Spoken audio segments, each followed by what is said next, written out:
అసలు శివశక్తి అంటే ఏంటి?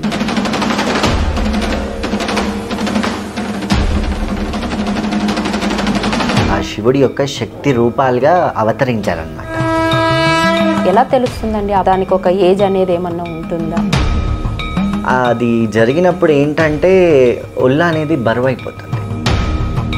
ఇప్పుడు మీకు అలా ఉంది ఆ పవర్ అని తెలిసినప్పుడు మీ పేరెంట్స్ ఎలా రియాక్ట్ అయ్యారు? పేరెంట్స్కి స్టార్టింగ్లో ఇదంతా క్లియర్గా తెలియనప్పుడు ఇదంతా దూరం ఉంచాలి, నువ్వు కూడా టెంపుల్కి ఎక్కువ వెళ్ళకూడదని నన్ను స్కూల్ కూడా మార్పించేశారు. తెలిసింది అంటే మీకు ఎలాంటి సిమ్టమ్స్ అనిపించాయి? సిమ్టమ్స్ అంటే కీకలు పెట్టుకుంటూ ఏదేదో వాక్కులు చెప్పడం, లేకపోతే ఒళ్ళంతా బరువు ఎక్కిపోవడం, పడిపోవడం.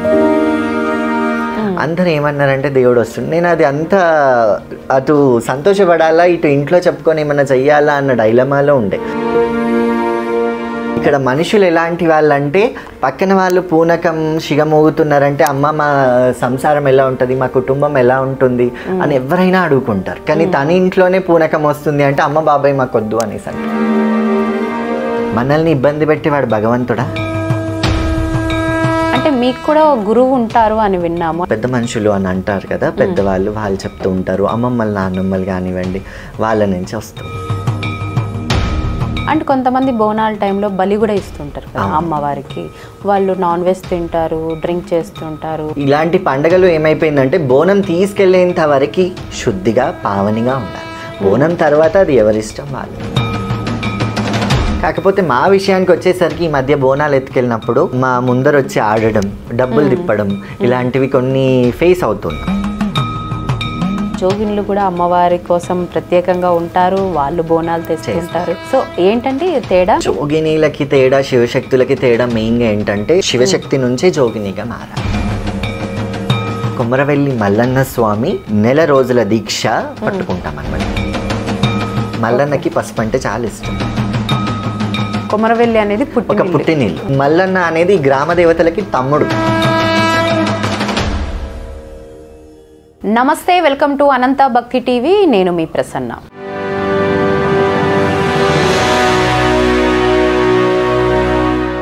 అసలు శివశక్తి అంటే ఏంటి?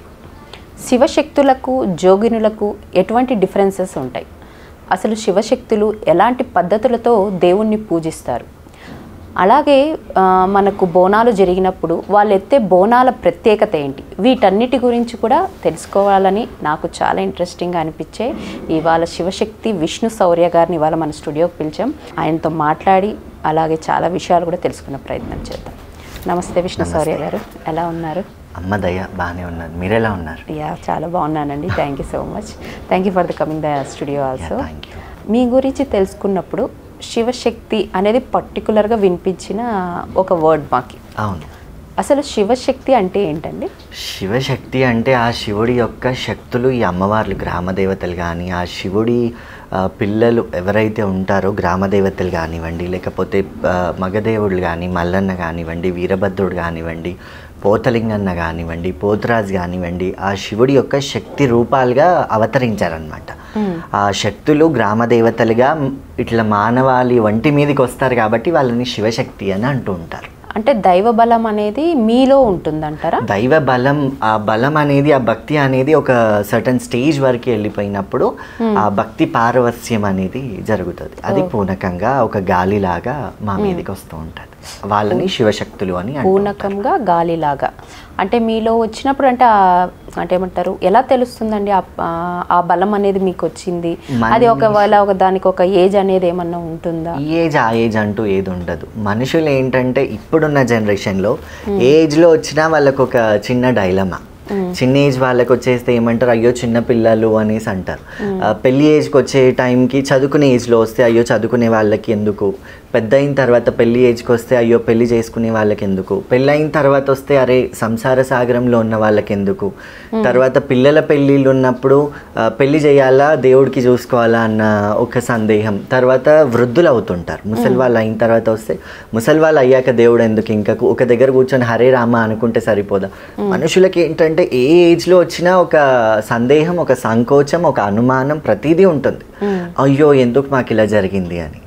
అది జరిగినప్పుడు ఏంటంటే ఒళ్ళు అనేది బరువు అయిపోతుంది.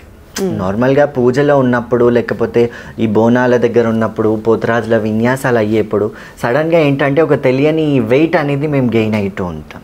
మీరు వెయిట్ గెయిన్ అవుతూ ఉంటాం. అందుకే నార్మల్గా చూస్తుంటే పూనకం వచ్చినప్పుడు పడిపోతూ ఉంటారు, కీకలు పెడుతూ ఉంటారు, ఒళ్ళిరుస్తూ ఉంటారు, ఏడుస్తూ ఉంటారు, నవ్వుతూ ఉంటారు. ఒక్కొక్కరికి ఒక్కొక్కలాగా ఒక్కొక్కరికి ఒక్కొక్క ఏజ్లో వస్తుందని చెప్తూ ఉంటారు. ఎంత అయినా కానీ దేవుడు మాత్రం 7, 9, 11 years ఉన్నప్పుడే దేవుడు వాళ్ళకి కన్ను పెట్టడం జరుగుతుంది. దేవుడు కన్ను పెట్టిన తర్వాత అది 7 yearsకి కానివ్వండి, 9 కానివ్వండి, 11 కానివ్వండి, తర్వాత ఎప్పుడైనా అయ్యి ఉండొచ్చు. అది దేవుడు అనేవాడు ఆవహిస్తూ ఉంటాడు, అమ్మవారు మాత్రం ఆవహిస్తూ ఉంటుంది. ఈ ఏజ్ ఆ ఏజ్ అనేది ఏది ఉండదు. ఓకే, అంటే మీకు ఈ బలం అనేది ఎప్పుడు తెలిసిందండి? నాకు ఇలాగా శివశక్తి అనేది నాకు దేవుడు అనుగ్రహించాడు అని మీకు ఎప్పుడు తెలిసింది? దేవుడు అనుగ్రహించాడు అనేది చిన్నతనంలో మనకేం అర్థం అవుతుంది? నేను దేవుడి చిన్నప్పుడు నా స్కూలింగ్ అంతా అమ్మవారి టెంపుల్ పక్కనే ఉండేది, మహాకాళి అమ్మవారి టెంపుల్ పక్కన ఉండేది.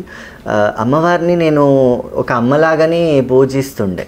ఇంట్లో ఆడుకునే బొమ్మల్లాగా చిన్నపిల్లలు బొమ్మని తన పిల్లల్లాగే నా పిల్ల నా పాప అనేసి చిన్నపిల్లలు ఎత్తుకొని ఇట్లా సారీ కానీ ఏదైనా టవల్ ఏదైనా ఉన్నా కానీ చున్నీస్ ఉన్నా దుప్పటాస్ ఉన్నా ఇట్లా వేసుకొని నేను మమ్మీని నా పాప అని చెప్పేసి ఆడుతూ ఉంటారు. నేను అలానే నా స్కూలింగ్లో ఉన్నప్పుడు ఆ అమ్మవారిని నా ఆ తల్లిలాగా కొలుచుకుంటున్నాను అనమాట. దేవుడు అంటే అప్పుడు అంతా లోకజ్ఞానం ఉండేది కాదు. ఇప్పుడంటే దేవుడు అని మనం చెప్తుంటే పిల్లలకు తెలుస్తుంది, కానీ అప్పుడు అంత నాలెడ్జ్ అనేది ల్యాక్ ఆఫ్ నాలెడ్జ్ ఉంటుండే.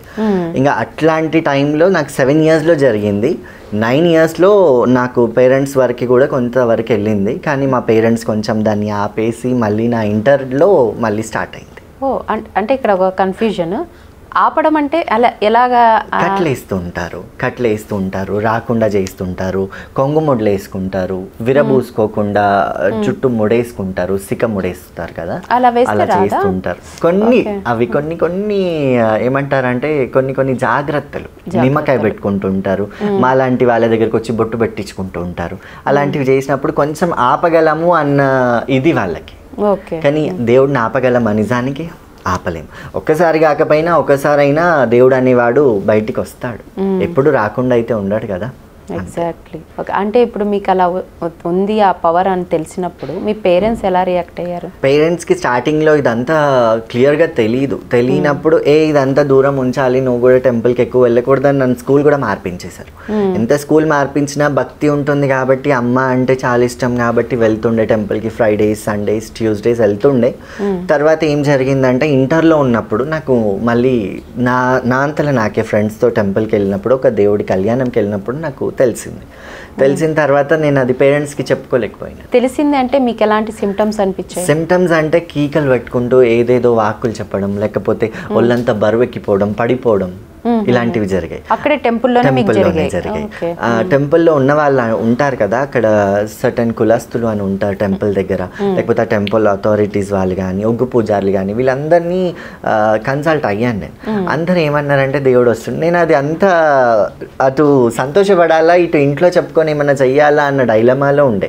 కాకపోతే ఏంటంటే అమ్మో ఇంట్లో చెప్తే నన్ను వెళ్ళనియరేమో అన్న ఒక అపోహ, ఆ అపోహ ఉండి డిగ్రీలో ఉన్నప్పుడు, డిగ్రీ 2nd yearలో ఉన్నప్పుడు ఇంట్లో కూడా తెలిసింది. ఇంట్లో తెలిసినాక ఆల్మోస్ట్ ఒక 1 year వరకు నాకు చాలా గొడవలు అయ్యాయి. ఇంట్లో నుంచి ఎటు పంపించేవాళ్ళు కాదు. ఇంకా నేను వాళ్ళ భయం, వాళ్ళ ప్రతి తల్లిదండ్రులకి భయమే ఉంటుంది కదా. ఇక్కడ మనుషులు ఎలాంటి వాళ్ళంటే పక్కన వాళ్ళు పూనకం శిగమోగుతున్నారంటే అమ్మ మా సంసారం ఎలా ఉంటుంది, మా కుటుంబం ఎలా ఉంటుంది అని ఎవరైనా అడుగుకుంటారు మనుషులు. అక్కడికి వెళ్ళి ఏదైనా రెమెడీస్ చేయించుకుంటుంటారు. కానీ తన ఇంట్లోనే పూనకం వస్తుంది అంటే అమ్మ బాబాయ్ మాకొద్దు అనేసి అంటారు. మేము దూరం నుంచే మొక్కుతాము, అమ్మ నువ్వు అక్కడే ఉండు, మేము సంవత్సరానికి ఒక్కసారి మొక్కుతాము, అప్పుడు వచ్చినప్పుడే రావాలి, మాకు ఎప్పుడు రాకూడదు అని మాట్లాడుతుంటారు. అదేంటంటే వాళ్ళలో ఒక ల్యాక్ ఆఫ్ నాలెడ్జ్ వల్ల అదొక భయం వాళ్ళకి. ఆ భయాన్ని అధిగమిస్తే ఆ దేవుడైనా మనకి సహకారంగానే ఉంటాడు. తల్లి అన్న దేవుడైనా భక్తులు మెచ్చేట్టుగానే ఉండాలి, మనల్ని భగవంతుడు మెచ్చాలి. మన కష్ట సుఖాలు తీర్చేవాడే కదా భగవంతుడు, మనల్ని ఇబ్బంది పెట్టేవాడు భగవంతుడా? అదేంటంటే ల్యాక్ ఆఫ్ నాలెడ్జ్. అట్లా అదొక్కటి వాళ్ళకు ఉంటే మాత్రం ఆ దేవుడి అనుగ్రహంతో వాళ్ళు కూడా ఒక సర్టన్ బౌండరీస్ పెట్టుకొని ఉండొచ్చు. ఓకే. అంటే ఇప్పుడు మీరు యాజ్ శివశక్తిగా ఉన్నారు కదా, మీకు కూడా ఏమైనా నిబంధనలు ఉంటాయా? ఎలాంటి నియమాలు పాటిస్తారు? లేకపోతే ఎలాంటి పద్ధతులతో, అంటే నార్మల్ పీపుల్స్కి మీరు పాటించే పద్ధతులకి తేడా ఎలా ఉంటుంది? దేవుడి విషయానికి వస్తే చాలా పద్ధతులు ఉంటాయి మాకు. ఇంకా నార్మల్ విషయానికి వస్తే మా పేరెంట్స్కి నేను ఒక కొడుకుని, అన్నయ్యలకి అక్కలకి అందరికీ తమ్ముడిని, వదినలకి మర్దిని, అన్నీ అదే విధంగా ఉంటాయి. కాకపోతే ఓన్లీ ఈ ఫ్యామిలీ పక్కన పెడితే పర్సనల్ అంటే దేవుడి విషయానికి వస్తే మేము మార్నింగ్ లేవడం, పూజ చేసుకోవడం, అమ్మవారికి మేము ఏది తినాలనుకున్నది అమ్మవారికి పెట్టి తినడం. ఓకే, ఫస్ట్ అమ్మవారికి నివేదించుకొని, లేకపోతే అన్నం తినే ఎప్పుడైనా ఇప్పుడు నార్మల్గా కొంతమందికి తుమ్ములు వస్తుంటాయి. తుమ్ములు వచ్చినప్పుడు రామ అంటారు, కొంతమంది సారీ అంటారు, ఎక్స్క్యూజ్ మీ అని అంటారు, ఎన్నో అంటుంటారు. మేము ఏంటంటే తుమ్ము వస్తే అమ్మ మాంకలమ్మ అని అనుకుంటాం, లేకపోతే ఎల్లమ్మ వచ్చే వాళ్ళు అమ్మ ఎల్లమ్మ అని అనుకుంటూ ఉంటారు, శంకర అని అనుకుంటూ ఉంటారు. అలాంటి కొన్ని అంటే అది అనుకోకుండానే వచ్చేస్తాయి. అంటే తుమ్ము వచ్చినప్పుడు అరే ఇలా అనుకోండి మీరు అని మాకు ఎవరు చెప్పరు. అదేంటంటే మా ఓన్గా మేము అలా అలవాటు అయిపోతుంటుంది. ఎందుకంటే ఇప్పుడు సర్వం మాకు ఆ అమ్మవారే అనుకుంటాం కదా. ఆ తుమ్ము వచ్చినా, కష్టం వచ్చినా, నష్టం వచ్చినా, సంతోషం వచ్చినా ఆ అమ్మవారిని తలుచుకుంటాం. అలాంటి ఒక ముఖ్య నిబంధన అనేది అది ఎవరి నుంచి రాదు. అది తన స్వతహా ఒక శివశక్తి తన స్వతహా తను నేర్చుకోవాల్సిన పద్ధతి అది. ఇంకా కొన్ని ఫుడ్ విషయంలో కానివ్వండి, పడుకునే విషయాలలో కొన్ని ఫెస్టివల్ టైమ్స్లో కింద పడుకోవడం, ఆషాఢ మాసంలో నేల మీద భోజనం చేయడం, నేలపైన పడుకోవడం, ఫ్రెష్ అంటే క్లీన్ అండ్ టైడీ బట్టలు వేసుకోవడం, లేకపోతే ఎక్కడైనా వెళ్ళినప్పుడు ఫుడ్ తీసుకోకుండా ఉపవాసం ఉండడం, లేకపోతే ఇంటికి వచ్చి తినడం, కొంచెం తినకుండా టెంపుల్స్లోనే కొంచెం అట్లా ప్రిఫర్ చేయడం, టెంపుల్కి వెళ్ళడం, అమ్మవారిని పూజించుకోవడం, అమ్మవారి స్మరణలో ఉండడం, ఇలాంటివన్నీ ఉంటాయి. ఓకే ఓకే, కొంచెం అయితే మాకు మీకైతే ఇవన్నీ ఉంటాయి అన్నమాట. అంటే మీకు కూడా గురువు ఉంటారు అని విన్నాము. అంటే మీకు కూడా కొన్ని గురువు ఉపదేశించడం, కొన్ని కట్టుబాట్లు పెట్టడం కూడా ఉంటాయి. అలాంటి వాళ్ళ నుంచి మా సీనియర్స్ నుంచి ఏంటంటే మాకు ఇక్కడికి వెళ్ళకూడదు, ఇలా చేయాలి, మనం ఇది కాబట్టి మన ప్రొఫెషన్ ఇది కాబట్టి ఇలా చేయాలి, బోనం ఇలా చేయాలి, అమ్మవారికి నైవేద్యం ఇలా పెట్టాలి, అమ్మవారికి నైవేద్యం ఏం పెట్టాలి అన్నవన్నీ అలానే వస్తుంటాయి. కొన్ని ఏంటంటే ఊర్లో పెద్దవాళ్ళు ఉంటుంటారు, పెద్ద మనుషులు అని అంటారు కదా, పెద్దవాళ్ళు వాళ్ళు చెప్తూ ఉంటారు, అమ్మమ్మలు నాన్నమ్మలు కానివ్వండి, వాళ్ళ నుంచి వస్తూ ఉంటాయి. అంటే మీకు గురువు గారు ఏమన్నా అంటే మంత్రాలు అలాంటివి ఏమన్నా? మంత్రోచ్చారణ అనేది ఎటువంటి అమ్మ అని పిలిచినా అది అమ్మకి మంత్రమే. అంటే మీకేం సపరేట్ గా చెప్పడం? మాకంటూ అమ్మవారిని మా పద్ధతిలో అది స్మరణ చేసుకునే పద్ధతులు ఉంటాయి, ఆ పద్ధతులు నేర్పిస్తారు, సపరేట్గా నేర్పిస్తారు. ఓకే. అంటే ఇప్పుడు బోనాలు రాబోతున్నాయి కదండి, ఆషాఢ మాసంలో చేసుకుంటాం అందరం కూడా. సో ఆ బోనాల్లో మీరు ఎత్తే బోనం యొక్క ప్రత్యేకత ఏంటి? అందరూ చేసే విధంగానే ఉంటుందా, లేకపోతే మీరు ప్రత్యేకంగా బోనం విషయంలో వేరే పద్ధతులు ఏమైనా పాటిస్తారా? పద్ధతులు అంటే ఇప్పుడున్న జనరేషన్లో సాధారణంగా అందరూ పద్ధతులు ఫాలో అవుతున్నారు. అమ్మవారికి బోనం నివేదించే వరకు అందరూ ఫాస్టింగ్లోనే చేస్తున్నారు, అందరూ శుద్ధిగా చేసుకుంటున్నారు, అలాంటివి అందరూ చేస్తున్నారు. కాకపోతే మా వరకు ఏంటంటే మా అలంకరణ ఒకటి, అమ్మవారిని బోనాన్ని ఆ విధంగా అలంకరించుకోవడం, వేపాకు అంత పెద్దగా పెట్టడం, లేకపోతే ఎత్తుకునే వాళ్ళు ఇంకా 2 కాకుండా 3 అంతరాల బోనాలని, 7 అంతరాల బోనాలని, 5 అంతరాల బోనాలని అలా ఎత్తుకోవడం, అదొక డిఫరెన్స్. ఇంకా మా పద్ధతి విషయంలోకి వస్తే, ఆచరణ విషయంలోకి వస్తే ఫాస్టింగ్తోనే బోనం ఎత్తుకుంటాం. ఓకే, మీరైతే మళ్ళీ ఇంకొంత విషయం ఏంటంటే కొంతమంది బోనాలు చేయని వాళ్ళు ఉంటారు. పడి రాదు అంటారు, అచ్చు లేదంటారు, వంచన లేదంటుంటారు. అలాంటి వాళ్ళ ఇంటికి వెళ్ళి భిక్షాటన చేస్తుంటాం. మీరు వెళ్తారు భిక్షాటనకి? అంటే ఆ విధంగా జోలు వేసుకొని మాత్రం వెళ్ళం. కాకపోతే వాళ్ళు ఒక రోజు పిలిచి అమ్మవారికి సంబంధించిన బియ్యం కానివ్వండి, చింతపండు కానివ్వండి, బెల్లం కానివ్వండి, అవన్నీ మాకు ఇస్తూ ఉంటారు. అవన్నీ కలిపి మేము అన్ని కలగలుపుకొని వండుకొని అమ్మవారికి బోనం తీసుకెళ్తాం. ఓకే, అలాంటి వాళ్ళ కోసం కూడా మీరు ప్రత్యేకంగా వెళ్తూ ఉంటారు. మీకు అన్ని టెంపుల్స్ నుంచి ఇన్వైట్ వస్తుంది? ఓకే ఓకే, వెళ్తూ ఉంటారా అన్ని టెంపుల్స్కి? ఓకే, అంటే ఒక్కొక్కటి ఇప్పుడు అన్ని టెంపుల్స్ కవర్ చేయాలన్న కష్టం కదా. మీరు అంటే ఒక్కొక్క గుడికి అంటే ఒక్కొక్క టెంపుల్, ఇప్పుడు పోచమ్మ అని, ఎల్లమ్మ అని, పెద్దమ్మ తల్లి అని, ఇట్లా డిఫరెన్సెస్ ఉన్నాయి కదా. ఒక్కొక్క అమ్మవారికి ఒక్కొక్క పద్ధతిలో వెళ్తుంటారా ఏమన్నా? అలా అంటూ ఏముండదు. గ్రామ దేవతలు అందరికీ ఎక్కే బోనం మాత్రం ఒకటే, పచ్చన్నం, పచ్చగూర, పచ్చి పులుసు, పరమాన్నం, లేకపోతే నూనె పూలలని, పెరుగన్నం అని ఇవి పెడుతూ ఉంటారు కామన్గా. అయితే అంతకు మించిన పద్ధతులు కొన్ని విషయాలలో పల్లెటూర్లలో ఏంటంటే కొంచెం వామాచార పద్ధతిలో బలివ్వడం కానీ, కళ్ళు పోయడం కానీ ఇలాంటివి ఉంటాయి. ఎక్కడికి తీసుకెళ్ళినా బోనం తీసుకెళ్తే మాత్రం అదే తీసుకెళ్తాం. ఓకే.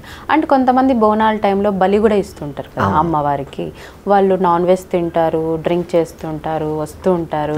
అలాంటి వాళ్ళకి అంటే మీ వరకు వచ్చినప్పుడు ఎలా ఉంటుంది? అంటే మీరు వాళ్ళని టచ్ చేయొచ్చా, లేకపోతే మీరు కూడా ఏమన్నా అలాంటి పాటిస్తారా? పాటించడం అనేది అలా చేయడం కరెక్ట్ కాదు.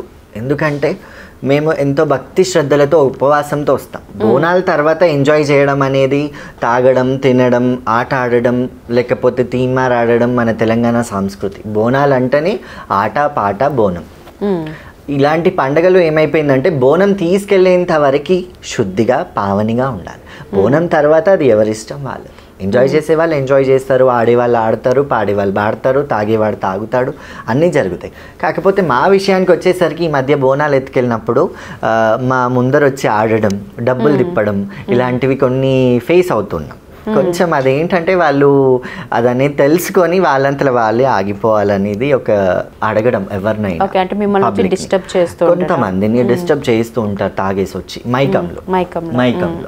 అది అనేది కొంచెం బాగుండదు కదా. మన కల్చర్ని రిప్రజెంట్ చేసేది బోనాలు. అమ్మవారికి తీసుకెళ్లి నైవేద్యం ఎంతో పవిత్రంగా తీసుకెళ్తాం. అగ్నిని పైన వెలిగించుకొని జ్యోతిగా పెట్టుకొని పంచభూతాలటువంటి అగ్ని పవిత్రమైంది, అటువంటి జ్యోతిని పెట్టుకొని వెళ్తాం.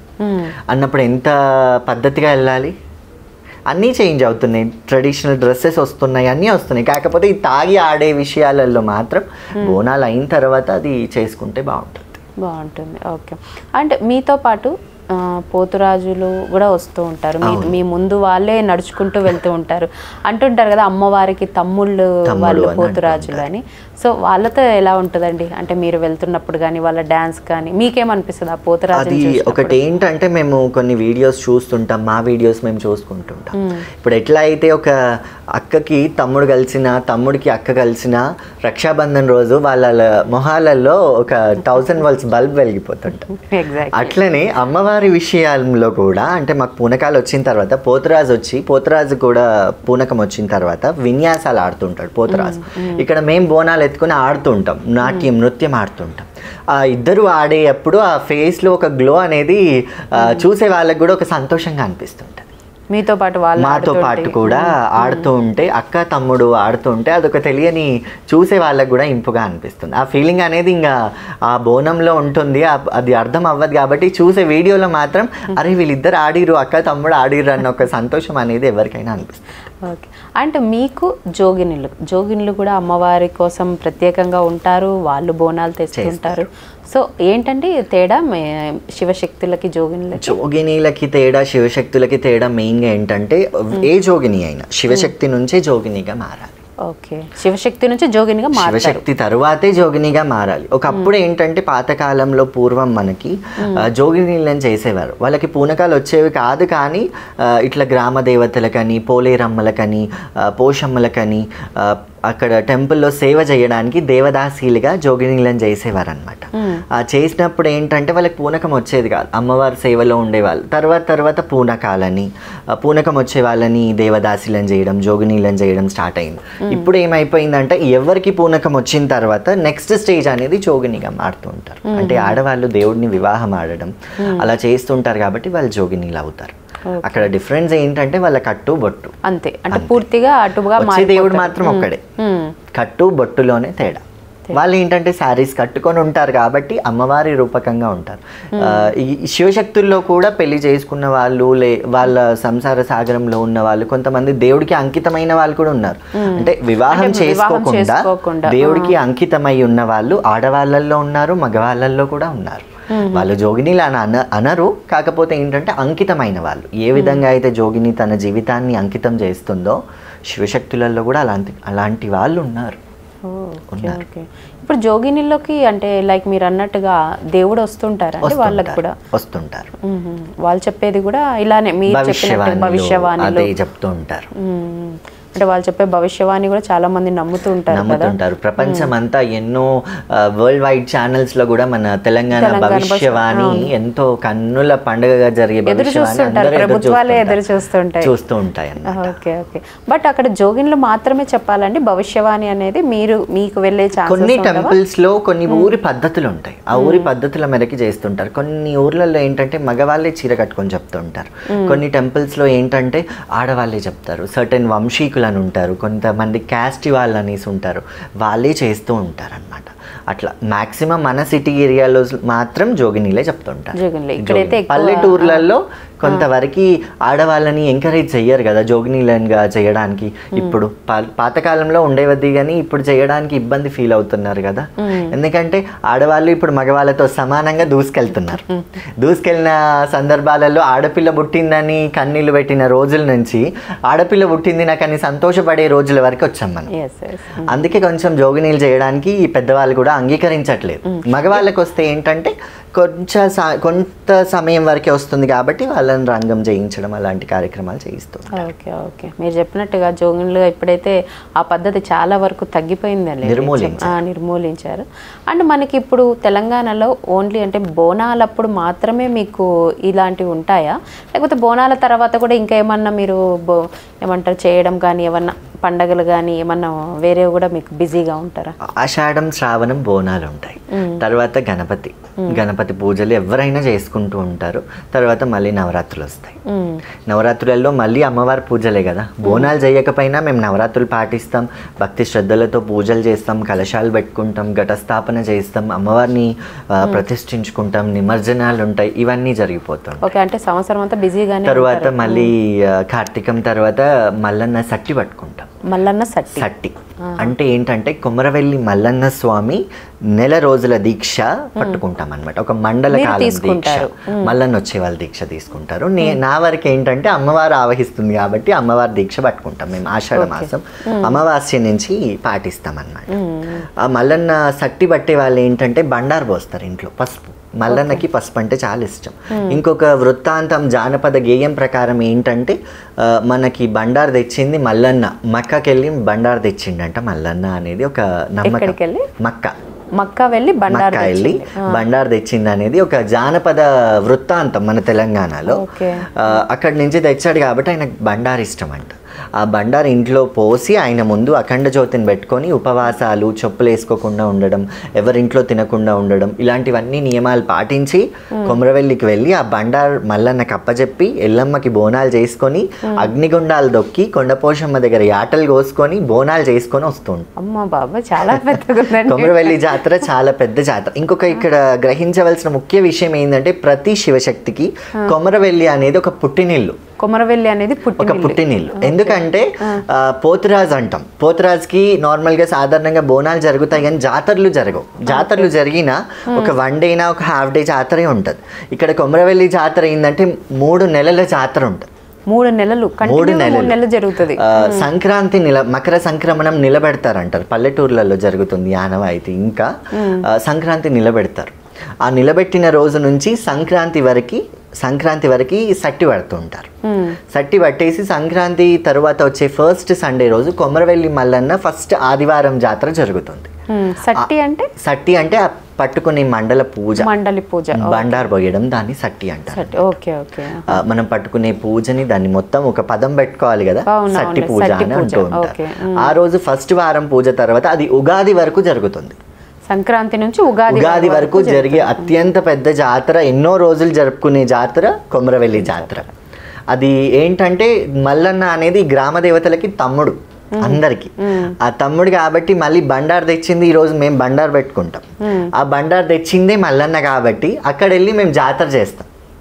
అంటే తల్లిగారి ఇంటికి వెళ్ళి జాతర చేసుకుంటాం కాబట్టి అది మాకు పుట్టినిల్లుతో సమానం. అందరూ శివశక్తులు అందరూ ఆ జాతరకి కాకపోయినా 3 నెలల వ్యవధిలో ఒక్క రోజైనా వెళ్ళేసి అక్కడ నిద్ర చేసి మల్లన్నకి బండారు ఎక్కించి వస్తారు. అది సట్టి పట్టిన వాళ్ళైనా పట్టని వాళ్ళైనా బండారు అయితే అప్పచెప్తారు. ఓకే, అంటే మీరు తీసుకెళ్తారా? మేము తీసుకెళ్తాం. ఇంట్లో డైలీ పోసిన బండారని కొంతమంది తీసుకెళ్తారు, కొంతమంది మొక్కుకుంటారు. కిలోం బావైనా, 2 కిలోలం బావైనా, 5 కిలోలైనా, 11 కిలోలైనా ఎలా అయితే వడి బియ్యం పోస్తుంటారో అట్లా బండారు మల్లన్నకి నివేదిస్తూ ఉంటారు. దాని తర్వాత మళ్ళీ చూసుకుంటే చెరువు గట్టు జాతర వస్తుంది, మేడారం జాతర వస్తుంది, సమ్మక్క సారక్క అలాంటివి. ఇప్పుడు ఏంటంటే అప్పుడు 2 yearsకి ఒకసారి జరిగే జాతర. ఇప్పుడు 1 yearకి కూడా కుంభ పబ్లిక్ వస్తున్నారు, కుంభజనం ఉంటున్నారు. అదేంటంటే అమ్మవారి మహత్యం ఎక్కువ అవుతుంది కాబట్టి పబ్లిక్ వెళ్ళే సంఖ్య కూడా పెరుగుతుంది.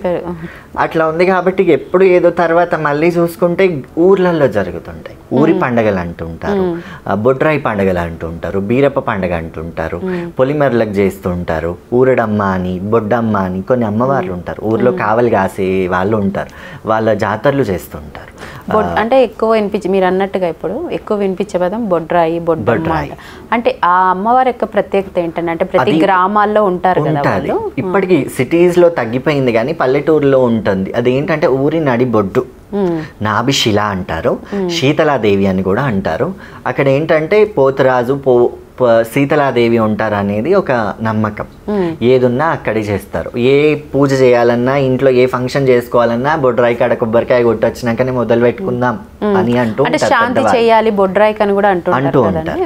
అదేంటంటే కొంతమంది 1 year కని, 5 years కని, 10 years కని అక్కడ పూజలు చేయడం, హోమాలు చేయడం. ఇప్పుడు హోమాలు వస్తున్నాయి, ఒకప్పుడు ఇవన్నీ ఉండేవి కాదు. బొడ్రాయి దగ్గర ఈ గ్రామ దేవతల దగ్గర బైన్లోళ్ళు, పంబాలోళ్ళు, ఏర్పులోళ్ళు వీళ్ళ పూజలే ఉండేవి.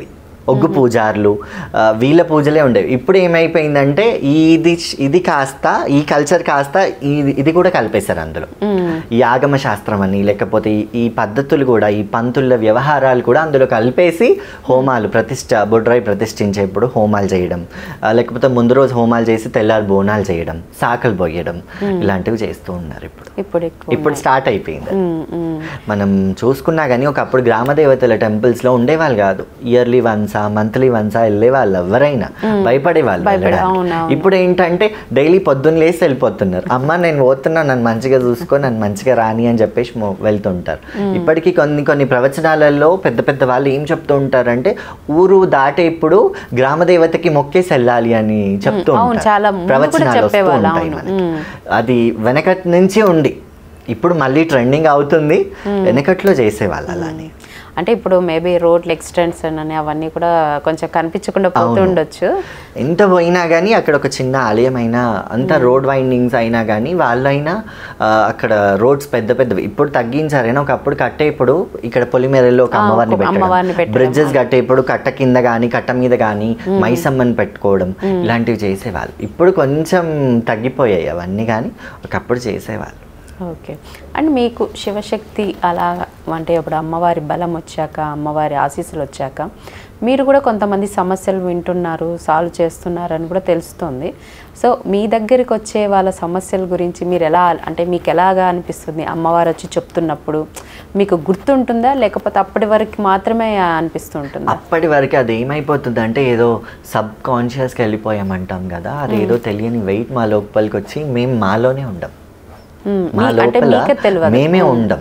అందుకే కదా అంతా ఒళ్ళు పూనం అవుతున్నా బోనాలు ఎత్తుకుని ఆడుతూ ఉంటాం. అది పోతరాజులు కానివ్వండి, మేము కానివ్వండి.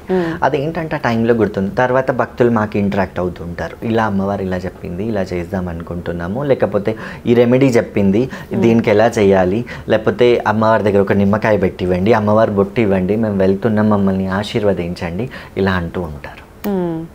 మీకు తర్వాత ఏమి వాళ్ళ ఇంట్రాక్షన్ తర్వాత మాకు తెలుస్తుంది ఏం జరిగింది అని. ఓకే. తర్వాత ఇంకేమి ఉండదు. మీరు ఇంట్లో అంటే మీరు అమ్మవారికి అంటే ఇందాక చెప్పారు కదా, ప్రత్యేకంగా అమ్మవారికి కూర్చోపెట్టుకొని నేను డైలీ పూజలు చేస్తూ ఉంటాను, కొన్ని పాటిస్తూ ఉంటాను అని ఎలా ఫామ్ చేసుకున్నారంటే మీ ఇంట్లో ఎలా ఉంటుంది టెంపుల్ అంతా కూడా? మీరు డైలీ ఎలాంటి పూజలు చేస్తూ ఉంటారు? డైలీ అనేది అమ్మవారికి దీపారాధన మా వంతు పద్ధతిలో మేము చేసుకునేవి ఒకటి ఉంటాయి. ఇంకొకటి ప్రతిష్ఠ చేసుకునేది, అంటే అమ్మవారిని నిలుపుకుంటామని అంటాం మేము. నార్మల్గా టెంపుల్స్లో ప్రతిష్ఠ అని అంటుంటారు, మేమేమో అమ్మవారిని నిలుపుకోవడం అని అంటూ ఉంటాం. ఇప్పుడు ఈ వాడుక భాషలో, ఈ జనరేషన్లో, నాగరికతలో మనకి విగ్రహాలు వచ్చాయి. ఒకప్పుడు విగ్రహాలు ఉండేవి కాదు, గద్దెలు వేసుకునే వాళ్ళం. పుట్టమట్టి తెచ్చి గద్దె వేసుకొని అమ్మవారిని లోపల యంత్రమే కానీ రాగి పత్రంలో ఇలాంటి మాలాంటి వాళ్ళకు, ఒగ్గు పూజార్లకి, బైన్ల పంబాలోళ్ళకి అమ్మవారి యొక్క యంత్రాలు తెలిసేవన్నమాట. ఆ యంత్రాలు రాసి లోపల యంత్రాలు పెట్టి పైన గద్దెనేసి పైన దీపం పెట్టుకొని గోడకు బొట్లు పెట్టి అమ్మవారిని నిలుపుకునే వాళ్ళు. ఇప్పుడు తర్వాత ఫొటోస్ వచ్చాయి, అమ్మవారి ఫొటోస్ వచ్చాయి. ఫొటోస్ తర్వాత ఇప్పుడు విగ్రహాలు వచ్చాయి, విగ్రహాలు వచ్చాయి. విగ్రహాలు పెట్టుకోవడం, అమ్మవారికి కత్తికిచ్చి పెళ్లి చేయడం, తర్వాత పట్నాలు వేసుకోవడం, ఇవంతా మా కల్చర్. పట్నాలు అంటే అమ్మవారికి రంగవల్లులతో పంచరంగుల పటం వేస్తాం అన్నమాట. అమ్మవారికి నాగవెల్లి పటం అని ఉంటుంది, సదర్ పటం అని ఉంటుంది, చిల్క పటం అని ఉంటుంది. అవన్నీ వేసుకొని అమ్మవారి కళ్యాణం తర్వాత, అంటే మేము నిలుపుకునేప్పుడు ముందు రోజు గంగకెళ్ళి మైలలు తీసుకొని గంగకెళ్ళి లందకెళ్ళి అమ్మవారి వివాహం కళ్యాణం చేసి పట్నంలో పెడతాం. ఆ పటంలో పెట్టి అమ్మవారిని గద్దెనెక్కిస్తాం. గద్దెనెక్కించిన తర్వాత ఆ పటంలోకి మేము ప్రవేశం చేసి మేము కూడా కొన్ని నియమాలు నిబంధనలు అన్నీ చెప్పిన తర్వాత ఆ పటంలో మాకు అమ్మవారిని రప్పిస్తారు. ఓకే, అంటే ఇక్కడ మీరు చెప్పినట్టుగా ఒక చిన్న డౌట్. టెంపుల్స్లో మనం ఆ విగ్రహ ప్రతిష్ఠ చేసామనుకోండి, ప్రాణ ప్రతిష్ఠ అనేది చేస్తాం. అవును. 3 రోజుల పాటు పూజలు చేసి హోమాలు చేసి ప్రాణ ప్రతిష్ఠ చేసి నిలుపుకుంటాం. అప్పుడు అమ్మవారు మనతో ఉన్నట్టుగా భావిస్తుంటాం. మరి ఇప్పుడు మీరు ఇంట్లో నిలుపుకునేదానికి ప్రాణ ప్రతిష్ఠ చేయరా? చేస్తారు. మా పద్ధతిలోనే చేస్తారు. ఎలా ఉంటుంది మా పద్ధతిలో? అది గద్దెలో పెట్టే యంత్రం అని అన్నాను కదా, ఆ యంత్రానికి ప్రాణ ప్రతిష్ఠ చేసి పెడుతుంటారు అనమాట. ఓకే, అది కూడా ఎన్ని రోజులు జరుగుతుందని ప్రాణ ప్రతిష్ఠ? అది పెట్టుకునే విగ్రహం సైజ్ బట్టి కానివ్వండి, లేకపోతే ఆ ఇంట్లో ఎంతవరకు నెగటివ్ ఉంది అవన్నీ చూసి దాని ప్రకారంగా పెడుతూ ఉంటారు. అంటే ఇంటికి సంబంధించి కూడా సంబంధించి మనుషులకి సంబంధించి అలాంటివన్నీ ఆలోచించి పెడుతూ ఉంటారు. ఓకే, కానీ ఇక్కడ కూడా ప్రాణ ప్రతిష్ఠ అనేది ఉంటుంది తప్పకుండా. గ్రేట్. థ్యాంక్ యూ అండి, థ్యాంక్ యూ సో మచ్. చాలా విషయాలు చెప్పారు, మాకు కూడా చాలా డౌట్స్ అయితే క్లియర్ చేశారు. అండ్ అమ్మవారి ఆశీస్సులు కూడా మా మీద ఉండాలని కోరుకుంటున్నాం, మీ ఆశీస్సులు కూడా ఉండాలని కోరుకుంటున్నాము. థ్యాంక్ యూ అండి, అనంత టీవీకి వచ్చి ఇంటర్వ్యూ ఇచ్చినందుకు థ్యాంక్ యూ సో మచ్. చూశారు కదా విష్ణు శౌర్య గారితో స్పెషల్ ఇంటర్వ్యూ. మరో ఇంటర్వ్యూతో మరీ కలుసుకుందాం. స్టే ట్యూన్ టు అనంత భక్తి.